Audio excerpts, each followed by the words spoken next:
All right, hello, wine-drinking people. Time for more of what I've had to drink yesterday, and it's good to see our friends from National Distributing, Lori and Scott Gaffney with Plumpjack now. I haven't seen the Gaffer for a long time, but yeah, I remember 15 years ago, I think he first walked in the door here working for Co-Brand, and well, he's been a few other places, but it's good to see him landing at a really hot property in Napa. Well, they got a couple properties, Cade, which is what he was in to see us, and then a new label, which we'll be unveiling to you, our wine-drinking people, at one of our wine dinners coming up in the future.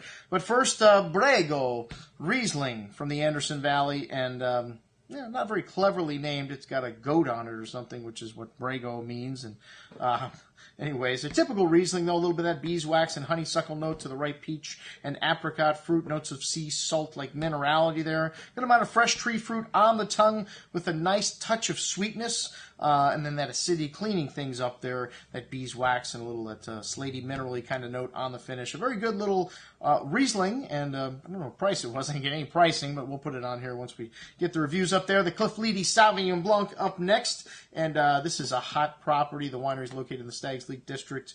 I don't know where the fruit from this comes from. It just says Napa on the label, but ripe melon and green fig-like fruit. Little musky notes you get from Sauvignon Blanc.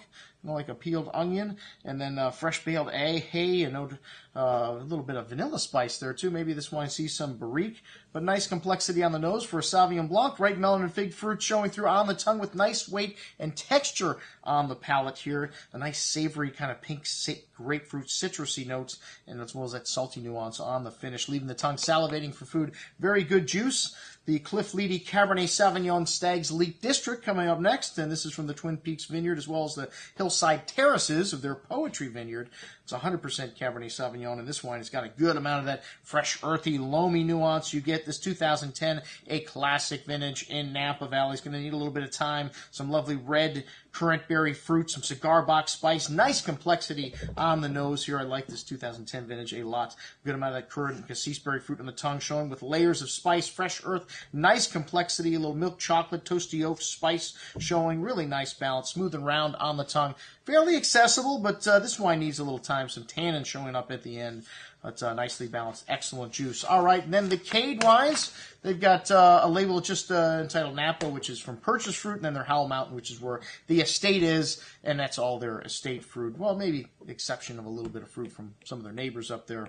But the Napa 2010, this wine is, well, Beckstoffer, Dr. Crane, so some good fruit, even though it's sourced, and a good amount of dark cherry and currant berry fruit showing on the nose with notes of toasty spice, dark chocolate, and tobacco. Nice complexity here, dark currant and cassis berry fruit on the tongue with a nice amount of toasty oak spice. Very well built wine here, but nicely balanced here as well. This 2010 vintage showing a lot of freshness on the finish. This wine needs a little bit of time, but has everything, all the right stuff here, and in the right proportions. Excellent juice. The Howell Mountain property, you definitely notice the intensity up a notch here with this mountain fruit. Good amount of fresh plowed earth here as well. Dark tobacco spice, cocoa, currant, dark cherry fruit. Really nice concentration and richness on the nose. This wine on the second day, the next morning, really stepping it up a note. Some eucalyptus showing up here as well, and a lot of richness on the palate.